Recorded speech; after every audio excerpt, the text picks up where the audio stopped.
another kind of insight that came out of the survey that I was pretty surprised by.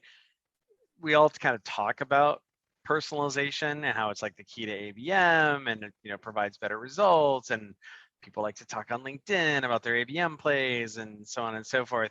But ultimately, only 60% of survey respondents said that they had high confidence in their ability to personalize their ABM behaviors. So there seems to be like a pretty substantial gap between people kind of talking about like their desire to do this thing and their confidence in their ability to actually execute on it as relates to kind of data availability.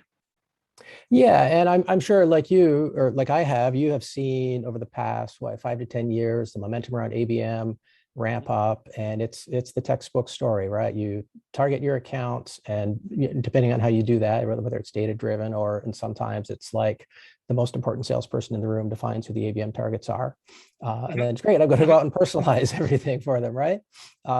If you don't have the data, you can't personalize. So it goes back to that gap of missing data. So if you don't have it, you can't personalize. And if you have firmographic and technographic information, you're really limited. So it's like, hey, Peter, I understand you're using Marketo. You should, buy our Marketo integration. That's not highly personalized. So yeah, that's where we come from with, again, what we call digiographics, some 6,000 signals per small business that we have. We're able to segment as well, micro classify, like far in excess of what NAICS codes can do for you. We're able to segment so you can get really granular and really fine about your affinity groups, plus really dial in to the signals that make sense for your business, and then drive those into a custom score or drive that into personalization and tailoring your messaging.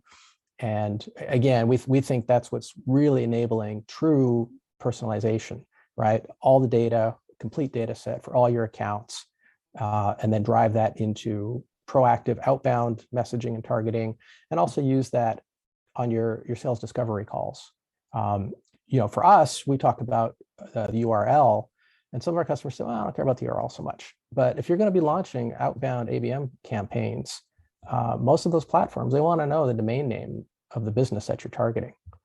So if you don't have that in your CRM, you can't export it to send an Excel spreadsheet to your ad platform, or you can't drive it, from HubSpot over to Google or LinkedIn, or AdRoll, or wherever you're going.